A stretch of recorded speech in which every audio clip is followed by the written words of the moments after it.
Estamos de vuelta aquí en No Hay Derecho. Lo anuncié antes de irme a la pausa, más temprano también cuando hacía mis comentarios. Gustavo Gorriti no necesita mucha presentación y sin lugar a duda uno de los periodistas más importantes de nuestro país y en la región.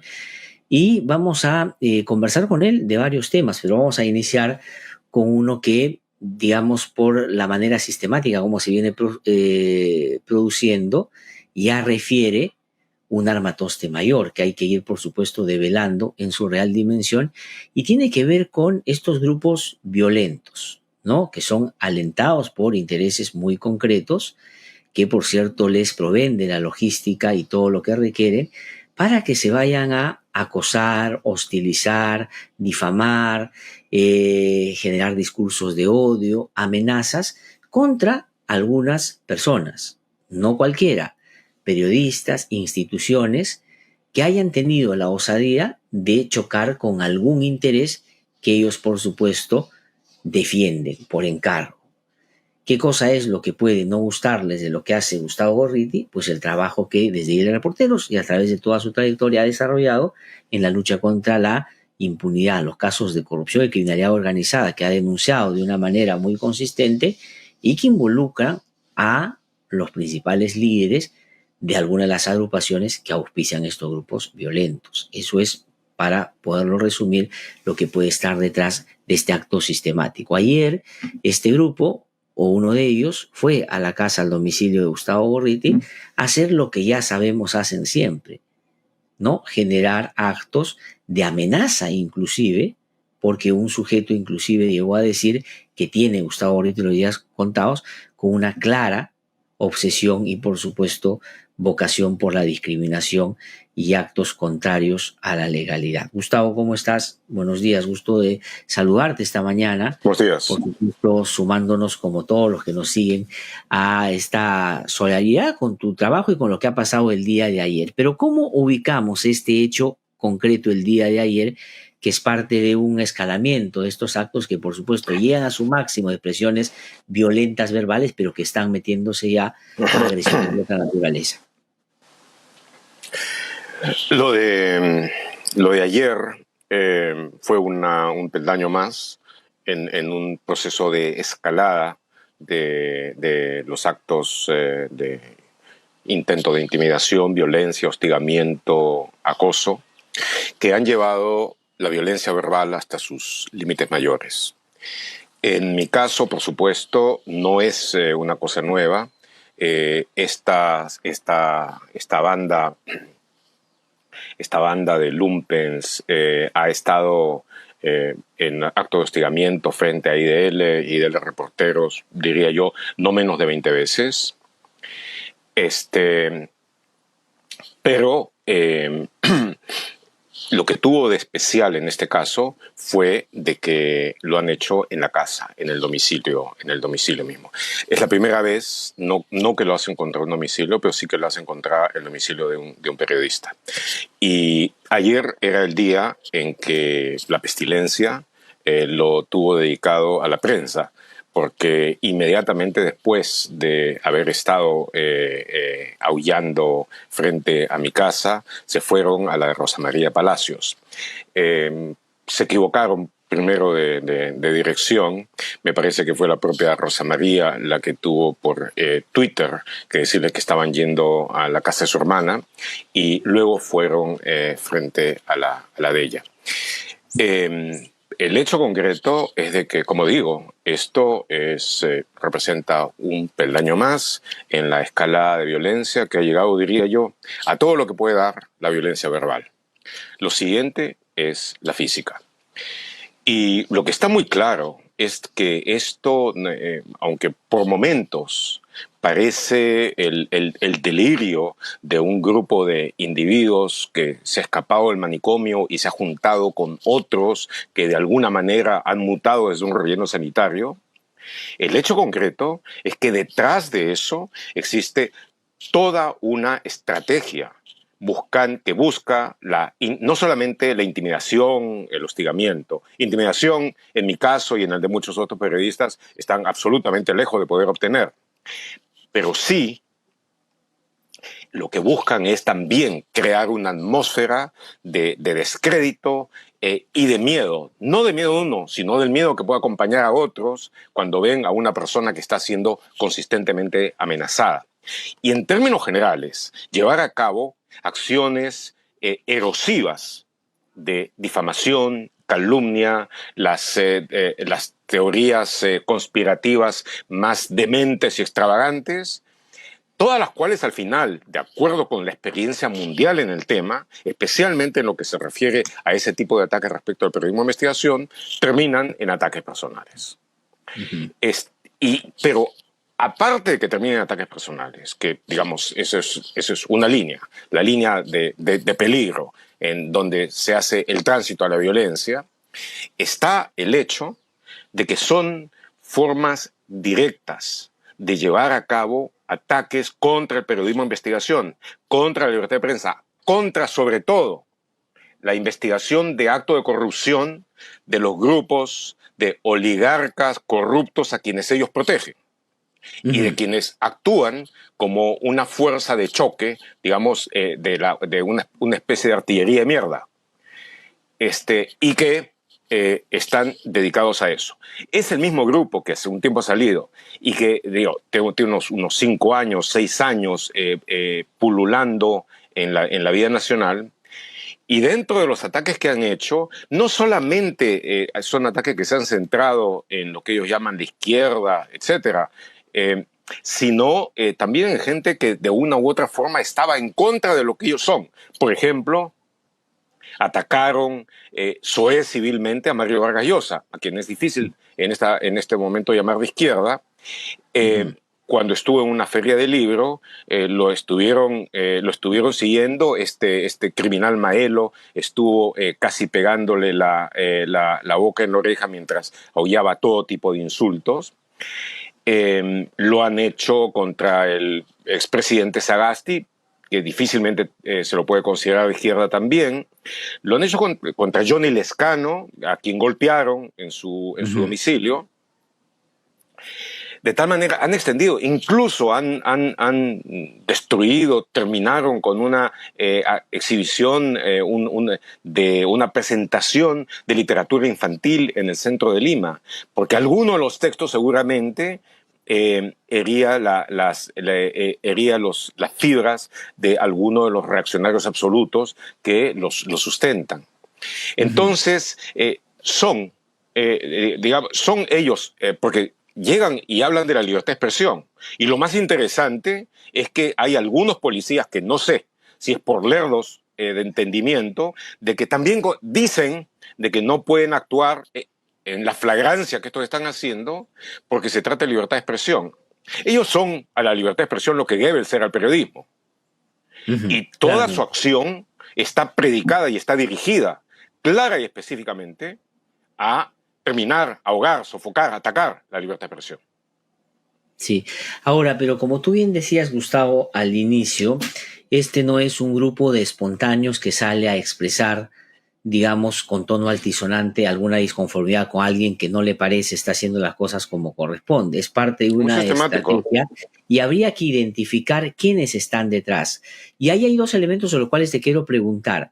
¿Qué Sí. cosa es en el caso específico de IDL Reporteros y tu trabajo en particular que consideras es lo que más ha exacerbado los ánimos del sector que empuja y que le da mandato, o le, digamos, demanda en sus grupos violentos este tipo de accionar? ¿Qué concretamente, si se puede hacer una Eso, línea de tiempo, cuáles son los casos concretos? Y lo otro, ¿quiénes están detrás? Porque ellos han tenido efectivamente auspicio político, pero también sí. tienen que manejar cierta logística que es claro, no lo hacen solamente en el marco de los recursos que ellos poseen. Alguien les está dando todo eso, ¿no?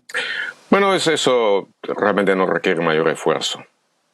Los ataques empezaron en el momento en que las investigaciones convergentes, concomitantes, del caso Lavallato y el caso Lavajuez alcanzaron su punto más alto, su pináculo investigativo. Cuando en el caso Lavallato llegamos finalmente a poder estar en condiciones de probar la participación ilegal de figuras en su tiempo poderosas como el expresidente Alan García y como varios otros. Y varios otros que habían estado también en el Congreso y todo. Lo habíamos hecho igualmente con Alejandro Toledo. Él ya no estaba en el país, entiendo además de paso de que ya el Departamento de Estado aprobó su extradición, lo que va a actualizar mucho ese caso de nuevo, y cierro el paréntesis. Y también en el caso Lavajuez. Entonces fue muy claro desde el comienzo que iba a haber, que hubo una reacción en contra. Desde en el Congreso, que entonces estaba dominado, avasallado por la mayoría fujimorista y algunos otros que colaboraban con ellos, como los apristas, se intentó convocarnos para obligarnos a dar nuestra fuente sobre el caso Lavajuez. Por supuesto, le dijimos que jamás lo íbamos a hacer y no fuimos. Luego mandaron una fiscal, que tú recuerdas. Mandaron un fiscal que llegó por orden de la fiscal Nora Córdoba con una orden trucha para tratar de intervenir y de llevarse las pruebas que teníamos. Simultáneamente empezaron toda una campaña especialmente dirigida por los corruptos. En el caso de Alan García, antes de su suicidio, él inició una campaña personal en contra mía, que motivó una serie de cruces bastante duros con él. Y se trató ahí, en ese momento, de desmontar la investigación, lo que estábamos haciendo, no a través de la investigación misma, no a través de la disputa de la verdad de los hechos, que eso hubiera sido perfectamente legítimo, sino tratando de desacreditar a los periodistas que estaban participando o dirigiendo esa investigación. Eso fue clarísimo. Muy poco después de todas esas acciones de la andanada, teníamos una cantidad de personas que, especialmente por el caso Lavajuez, pero también por el caso Lavallato, que estaban obsesionadas con nosotros, Becerril, Donaire y básicamente una gran cantidad de la bancada fujimorista. Hubo la primera acción de la pestilencia, muy poco después. Y luego se dieron reuniones de este grupo en la que concurrió quienes en ese momento eran líderes fujimoristas importantes como Rosa Bartra, que estuvo con Maelo y que estuvo con todo el cucarachero de la pestilencia, hablando, pero así en términos arrobados sobre ellos y lo que estaban haciendo. De tal manera que eso fue casi desde el comienzo. Luego, cuando empezó a declinar la fuerza de Keiko Fujimori, esta gente buscó dónde arrimarse, buscó un sitio al que arrimarse que le diera mejores garantías, y se fue hacia lo que entonces era la Solidaridad Nacional, que había sido ya cooptada por López Aliaga. Y salieron tanto la Bartra como incluso el delincuente Maelo, salieron junto a López Aliaga y fueron candidatos al Congreso, ninguno de los cuales salió elegido. Y por supuesto, y López Aliaga los defendió con todo.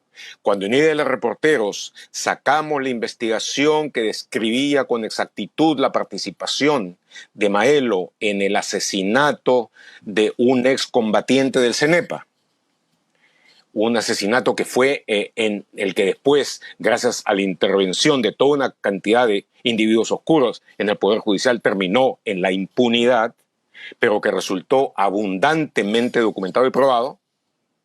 Entonces López Aliaga salió a defenderlo diciendo qué cosa, qué increíble, qué lisura, desvergüenza que estén sacando a Maelo. Esa conexión estuvo claramente vista y documentada, a la que después estoy seguro, por lo que estoy viendo, que se han sumado otros individuos de la ultraderecha, bruta, chorada, pero sobre todo ultra, que ahora ha tomado un papel central en la determinación de los destinos de la muy debilitada democracia en la que vivimos hoy.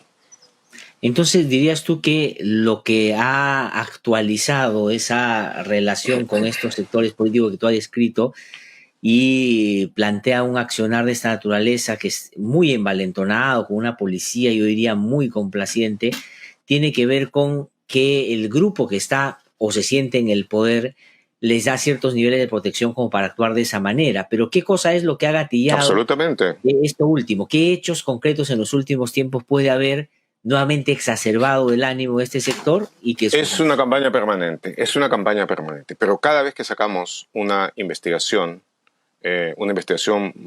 con fuerza, que tiene un impacto en la actualidad, entonces es el momento, que, de nuevo, que se agite el cucarachero, empiezan a hablar, a salir, alguna ocurrencia y con el lenguaje de esa ridícula autosuficiencia que suelen tener los matones de poca monta, entonces empiezan a hablar sobre esto. Pero en este caso, naturalmente empezaban a hablar sobre ya las acciones frente a los domicilios, las acciones frente a las casas, como que fuera una ocurrencia de este delincuente Maelo. Él salió con la idea de hacer un delivery, como dijo, de una pizza artesanal. Ya me imagino los ingredientes de esa pizza que le darían convulsiones a una rata bubónica. Y con eso, pues, dijeron que iban a hacerlo y eventualmente lo hicieron. De nuevo, yo creo de que debe entenderse esta escalada fascistoide de varios puntos de vista. Una es parte de la reacción de la derecha bruta frente a las protestas nacionales que ha habido ahora. Les abre una ventana, la represión les abre una ventana de oportunidad para buscar de atacar a los sectores democráticos. Por supuesto, no van a mandar a la pestilencia juliaca. No la van a mandar a Ilave tampoco. No, ni siquiera al centro cuando están movilizados compatriotas. Ni siquiera al centro, a menos claro, que estén resguardados por una muralla policial. Pero sí aprovechan para buscar de atacar precisamente a los sectores democráticos, a los que sienten como el peligro real.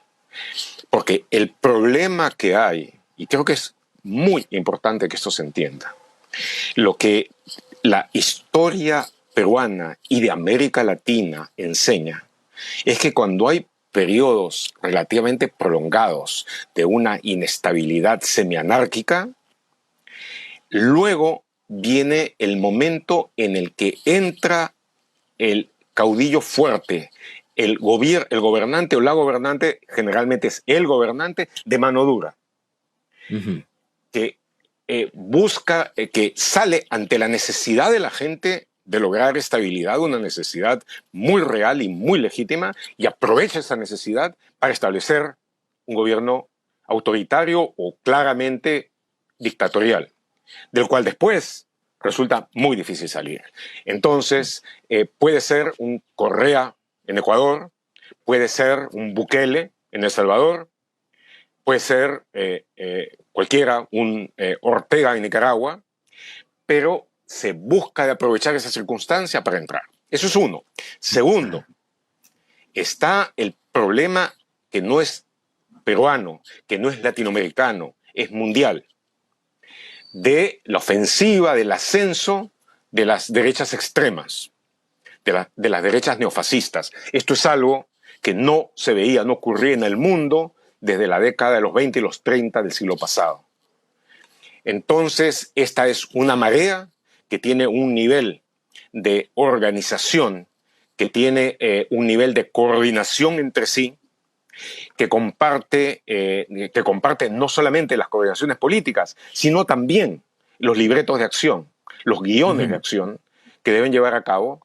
Y dentro de eso están las ofensivas, las acciones en contra de las fuerzas democráticas, en las cuales obviamente figura el periodismo de investigación. Acaba de salir en estos días una investigación de más de 100 periodistas, dentro de los cuales está OCCRP, Washington Post, El País, Armando Info de Venezuela y muchos otros, sobre estos grupos especializados en eliminar todas las menciones sobre sus delitos, etcétera, y a la vez, eventualmente, en atacar a los periodistas de investigación que lo están haciendo. Ese grupo se llamó Eliminalia, muy, muy específicamente. Actuó también en el Perú, en varios otros sitios, pero lo que muestra es un patrón, una metodología que se está dando en buena parte del mundo dentro de la ofensiva contra las democracias liberales, sean de centro, centro izquierda o centro derecha. Entonces, eso debemos considerarlo. Y en el Perú, que ha tenido una de las sociedades dominantes, no dirigentes, porque nunca ha sido dirigente, dominantes, más reaccionarias de América Latina, que fue el centro de la reacción históricamente de la colonia española en la lucha por la independencia. Entonces, pues eso sencillamente está más metido en los genes de la ultraderecha, es más fuerte, más decidido, y entonces por eso se está haciendo. Y debemos considerarlo. Sí, perdón, adelante. No, y te decía, para hacer una conexión de lo que estás diciendo con hechos que están vinculados a investigaciones que ustedes han realizado, ¿crees que algo tiene que ver, por ejemplo, la investigación que hicieron sobre lo que ha pasado en Ayacucho para hacer una conexión del actuar de este grupo violento con el gobierno, que es una especie de producto híbrido, ¿no? Porque si bien es cierto, Dina Boluarte formalmente la encabeza, pero esta refiere a una coalición de la cual son parte varios que impulsan estos grupos violentos, ¿no? ¿Crees que eso tiene que ver también? No tanto por la investigación en sí misma, sino por el blanco de oportunidad que se les da a estos grupos como para poder hablar de que existen fuerzas que están dirigidas a la lucha contra las Fuerzas Armadas, contra el ejército, contra la policía, a favor del terrorismo y todas las estupideces aquellas, y para presentarse ellos como defensores de las Fuerzas Armadas.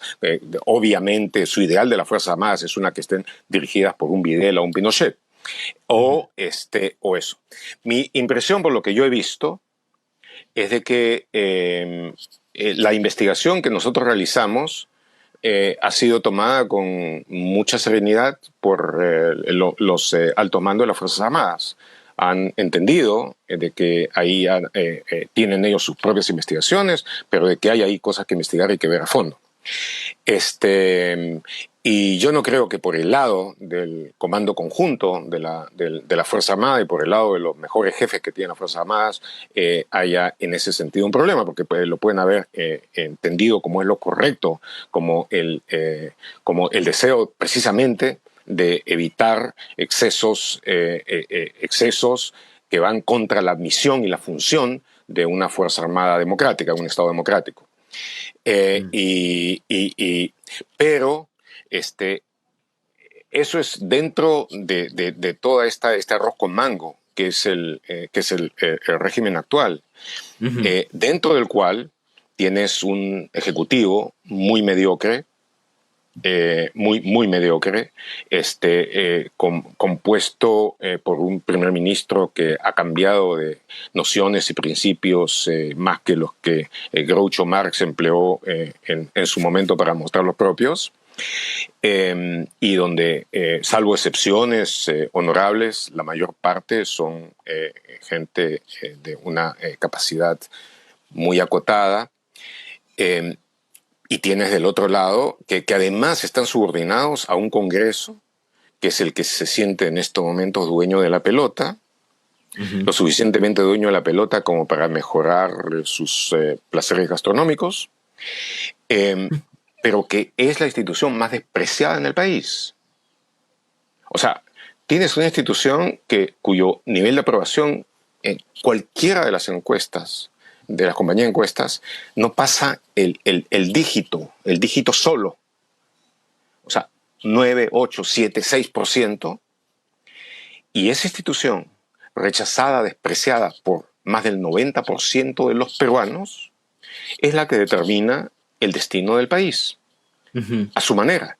Y ahora que se ha sentido ya relativamente asegurada e impune, ¿no es cierto?, lleva a cabo todas las acciones que ellos tienen pensado hacer para servir intereses particulares, para servir a lo suyo y para buscar de garantizar el tipo de gobierno que sea futuro, que sea afín a sus intereses, luego de los años en los que ellos están listos a Ahora, pero permanecer. eso es sostenible en términos prácticos, Gustavo, porque a la desaprobación del Congreso habría que hacer notar la desaprobación de la presidenta, que está por encima del 70%, pero ahí se produce un hecho muy particular y es que la gente que está en contra del gobierno o no la valora positivamente, no tiene una aprobación, no le da su aprobación, a la vez es la misma que cree que Dina Boluarte tiene que renunciar como salida al problema y convocar a unas nuevas elecciones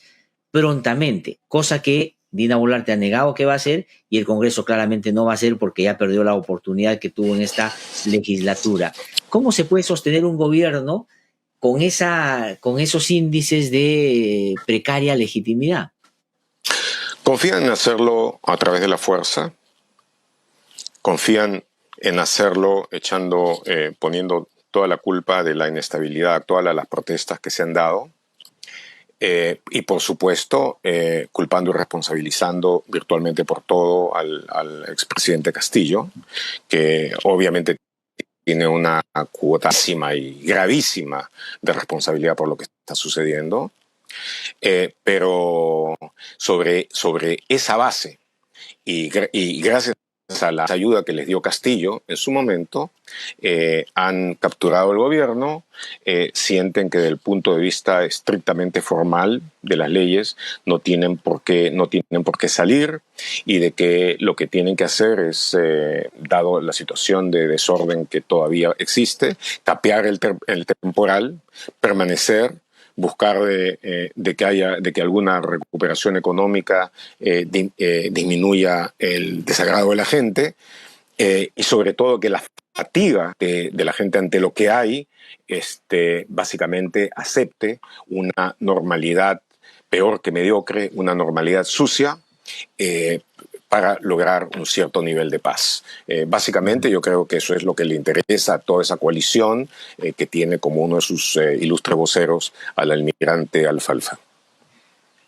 Entre Alfalfa, efectivamente. Ahora, Gustavo, tú dijiste hacia el final del año pasado, en una editorial Sí. que fue muy comentada, que advertías de que estos eran riesgos, ¿no? Y que Dina Boluarte tenía un margen de maniobra que podría llevarla a no pegarse a ese sector con el que claramente ahora ha decidido gobernar.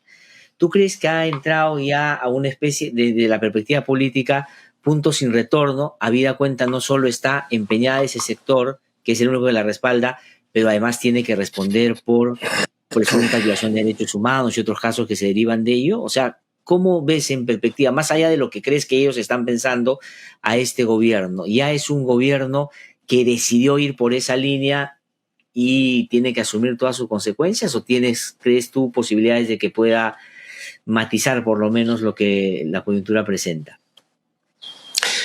Lo que, lo, lo que creo es de que posiblemente lo que prime en Dina Boluarte a estas alturas es el instinto de conservación.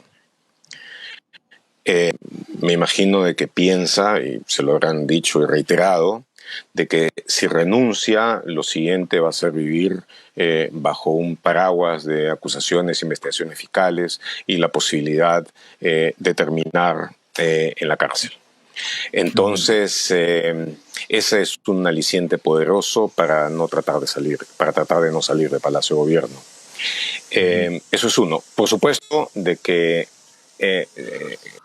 con una mentalidad estadista, la formación adecuada, el apropiado, entonces se le podría decir de que la mejor salida es precisamente enmendar errores, reconocerlos y hacer una gestión corta pero intensa de reconstrucción democrática, de reconstrucción de las instituciones, de reconstrucción del debate democrático, y eso como el factor central de la recuperación del orden interno para llevar a cabo elecciones. Yo creo que en una circunstancia así, si fuera el tipo de estadista capaz de informar y de motivar a la gente, posiblemente la gente aceptaría de que haya una cierta postergación en las elecciones, entre otras cosas, para que se pudieran constituir los partidos y movimientos capaces de participar viablemente en ella. Ujú.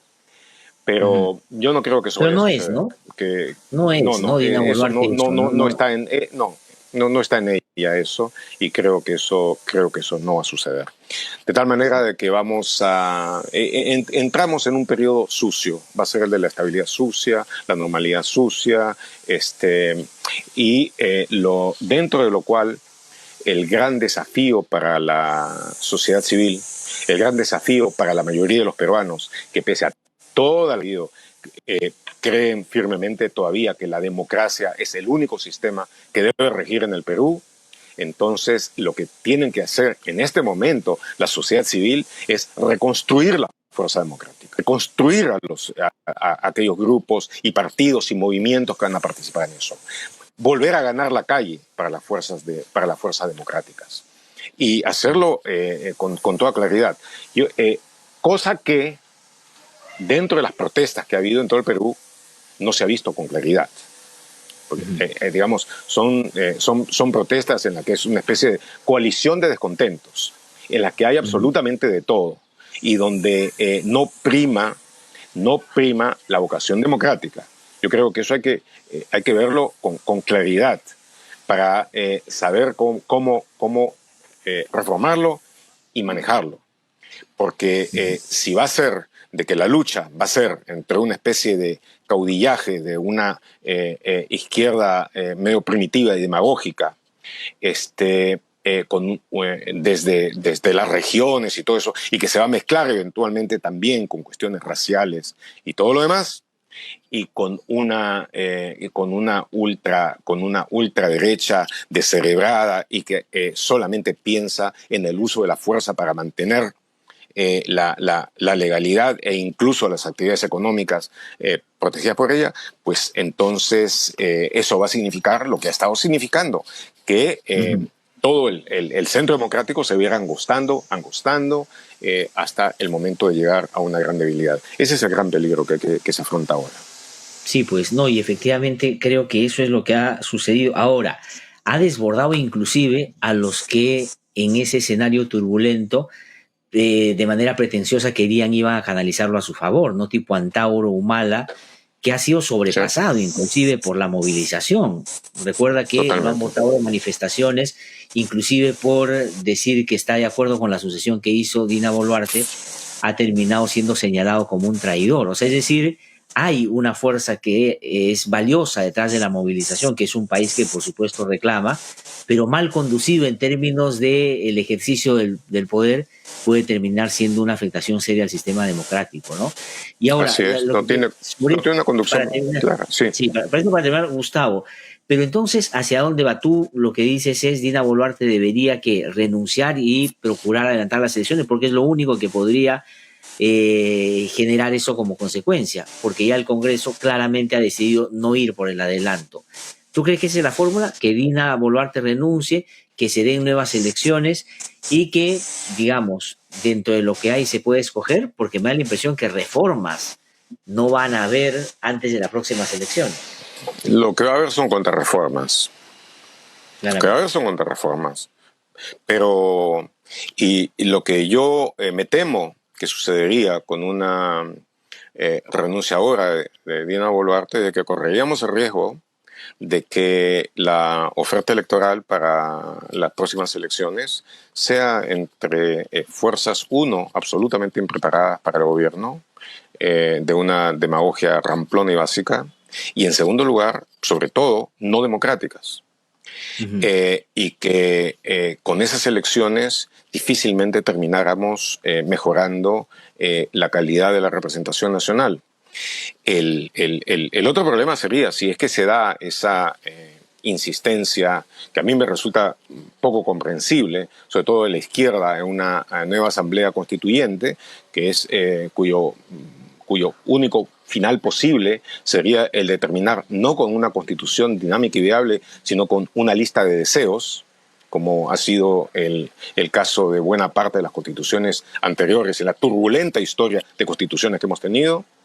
Que entonces los problemas reales del país sean puestos de lado para seguir quimeras de dudoso valor. Ujú. Los problemas reales del país son afirmar una sociedad democrática, lograr un crecimiento económico aparejado con el social, con la inclusión, la gran apertura de oportunidades, establecer una sociedad que esté gobernada por principios firmes y que se hagan respetar, pero que a la buena parte de esos principios sea la tolerancia mandada por el sistema democrático, una sociedad abierta a todos, pero que esté basada en la unidad de la nación. Ujú. Y esos son básicamente los principios fundacionales de la República, que hemos pasado el bicentenario, que el bicentenario ha sido básicamente una bofetada a lo que no se ha podido realizar, pero a la vez un llamado a hacerlo. Sí. Desgraciadamente, en la circunstancia actual, si se producen las elecciones ahora con el tipo de fuerza que está movilizada, yo me temo de que eso no se lograría. Y que el problema que tenemos es de que podamos terminar, después de este periodo de turbulencia semianárquica y todo aquello, que podamos terminar en la aceptación de un caudillo fuerte que Ujú. lograría inicialmente, con medida de mano fuerte, algún tipo de respaldo, pero que sería fatal para el Perú. Ahora, pero Gustavo, el asunto es que se ha ido como estrechando también las posibilidades de que la cosa sea distinta, ¿no? Porque claro, si no hay elecciones ahora, bajo el argumento tuyo de que puede pasar esto, esperar al 26 no necesariamente auspicia algo diferente, porque si las contrarreformas van a marcar la pauta, más bien van a acomodar todo institucionalmente para que ese caudillo que salga, después ya no podamos sacarlo siquiera, porque va a Así es, tener los pero eso sí, candados eso es lo que digo. sociales. Esto por un lado. Y por otro lado, sobre la constituyente y la constitución. Creo yo, a propósito de lo que está pasando, lo único que no se puede hacer es no empezar a discutir bajo alguna fórmula eso que también la gente está pidiendo, porque la constitución se tiene que cambiar. Uno puede discrepar si es toda una asamblea constituyente o no, pero ya hoy día las encuestas dan cuenta que lo que era hace poco un pedido de un 8 o 9%, ahora pasa el 60% en términos de por lo menos discutir algo diferente. Entonces, ¿cómo hacer para Sí. no ir a los extremos en ambos casos, no? Todas las leyes, incluidas las constituciones, deben estar abiertas a reforma. Pero yo creo que el principio que debe gobernar las acciones en la política, incluyendo las cosas fundamentales, son principios pragmáticos. Eh, digamos, esa utopía de la refundación por medio de mecanismos legales, primero de que de izquierda no tiene nada. Es la cuestión idealista de que sencillamente pongo esa lista de deseos y la realidad automáticamente se va a reformar. Yo creo de que en función de las necesidades de la sociedad en este momento debe estudiarse claramente las reformas que hay que hacer. Ujú. Y obviamente de que la constitución fujimorista del 93 necesita varias reformas que le den una característica más democrática, más moderna, más inclusiva, y que sobre todo considere los factores de la búsqueda de igualdad en la sociedad Claro. De la como factores inclusión, ¿no? Que centrales. creo que es lo que reclama la gente, ¿no? Yo creo que le han Inclusión, ido igualdad de cerrando, claro, oportunidades, le han ido cerrando salud. las puertas, porque, por ejemplo, esto de cerrar la posibilidad de contar con mecanismos de participación como el referéndum es un asunto que termina siendo tremendamente antidemocrático, porque lo que hace es desoír a la gente y creer que porque tú anulas el mecanismo, se acalla el Sí, interés porque, digamos, por esa vía se puede hacer alguna consulta. Más bien lo sí, que se debería hacer es buscar un espacio para empezar a discutir sobre los cambios que se requieren. Porque por si no, supuesto. yo creo que puede pasar lo que ha pasado en otros países, que es más dramático todavía. Se cierra esa posibilidad y esto explota y se hace más bien como en Chile, de una manera forzada. Y mira todos los problemas que hoy día tienen ahí, que no han podido hasta ahora encauzar debidamente, ¿no? Por supuesto. Pero nuevamente, eso debe hacerse como se hacen todas las reformas que tienen capacidad de durar, que Ujú. van desde las acciones para mejorar el estado físico de una persona hasta el estado general de una nación. Tiene que hacerse en forma práctica, pragmática, gradual, planificada, con la idea clara de los objetivos a los que hay que llegar, sin romper lo bueno que existe, más bien reforzándolo y dejando de lado los defectos. Yo creo que lo que la población peruana persigue son los anhelos de cualquier nación, sobre todo democrática. El derecho de Sí. cualquier ciudadano a tener un sistema de salud eficiente. El derecho de todos los ciudadanos a que sus hijos tengan educación de primera calidad. El derecho de todos a poder, a no ser discriminados por cualquier razón que no sea la de su capacidad en concreto para una tarea dada. Todas aquellas cosas, el derecho a la libertad, el derecho a poderse expresar adecuadamente dentro de una democracia. Son todas esas cosas que un gobierno democrático debe hacer todos los esfuerzos para lograr y hacer posible. Pero no son cosas no son realidades que se crean mágicamente. Son realidades que se tienen que construir con esfuerzo, con visión y todo esto, ¿no? Sí. Ahora, y en eso Castillo tiene una, yo diría, principal responsabilidad, ¿no? Porque tuvo todo, inclusive el momento, el bicentenario y todo, para encaminar el país de cara a lo que tú decías, pero terminó siendo en ese sentido un traidor, ¿no? A la posibilidad de cambiar las cosas dentro de una perspectiva claramente democrática, ¿no? Gustavo, tengo que terminar, pero fue un desastre, sí. Un desastre. Sí, quiero terminar preguntándote por lo que tú mencionaste sobre el caso de Toledo, que es bien interesante. Tú dijiste, esto va a actualizar otra vez el tema de Lavallato y conexiones, ¿no? ¿Qué crees que va a pasar con Toledo? Bueno, él viene a una prisión preventiva porque ya se ha dispuesto eso y va a estar en Barbadillo. Pero ¿qué puede significar Toledo en medio de lo que estamos viviendo? Va a significar muchas cosas, inicialmente muy pocas positivas. Me imagino que Toledo va a negar y va a afirmar, mintiendo hasta el fin, su inocencia en el caso Lavallato, pero que a la vez en toda la estructura que hay ahora en el Ministerio Público, en la Fiscalía de la Nación, desde la llegada de Patricia Benavides, esa investigación va a tener un aprovechamiento como que no va a ser necesariamente el que aclare el conjunto de cosas, sino el que busque maximizar un conjunto de responsabilidades para tratar de culpar a otras personas y de paso de atenuar o apagar las responsabilidades de otras. Lo que yo puedo decir ahora con toda claridad y creo que con un buen conocimiento de causa, es que en el caso Lavallato han estado claramente involucrados los presidentes Toledo, García, Humala, Kuczynski, quizá en un grado menor, pero involucrado, el que fue premier de Vizcarra, Keiko Fujimori, y una cantidad muy alta de otros políticos, de comerciantes, de periodistas, de gobernadores regionales, de empresarios, muchos, de abogados, etc. Dentro de todo esto, que realmente representa un conjunto investigativo que debe manejarse como un todo, considerando el funcionamiento de la maquinaria de sobornos que manejó Odebrecht y las otras empresas brasileñas y sus asociados nacionales, debe ser considerado sistémicamente. Entonces, yo me temo que lo que se va a buscar es concentrarse en un solo aspecto, como por ejemplo lo de Susana Villarán, de muchos, que obviamente tiene una clarísima responsabilidad, como para después buscar de ocultar la responsabilidad de otros. Y entonces, dentro de todo eso, la gran labor de la sociedad del periodismo de investigación ante instituciones deficitarias es precisamente la de buscar mantener la mayor claridad posible. Pero sí, desde el punto de vista de justicia, está muy bien que Toledo venga a rendir cuentas por lo que hizo y por la inmensa traición que él hizo mediante su corrupción a todas las esperanzas y expectativas de la sociedad peruana que se levantó para luchar y conquistar la democracia el año 2000.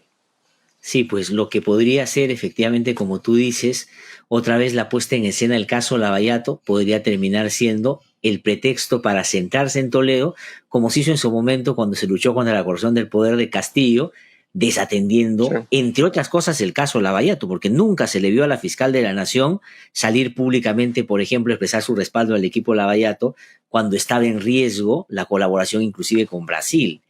Vamos a ver a cómo No, lo maneja, pero que sigue efectivamente, en riesgo, que sigue en riesgo y muchos otros, ¿no es sí, cierto? pues, Como el caso de la corrupción de la hermana de la fiscal de la Nación, en exactamente, la que eso te iba a el preguntar. fiscal que ha decretado básicamente el archivamiento del caso, ni siquiera esperó a recibir los datos de Brasil mediante la colaboración internacional y se apresuró en buscar, en este caso, la impunidad mediante el archivamiento.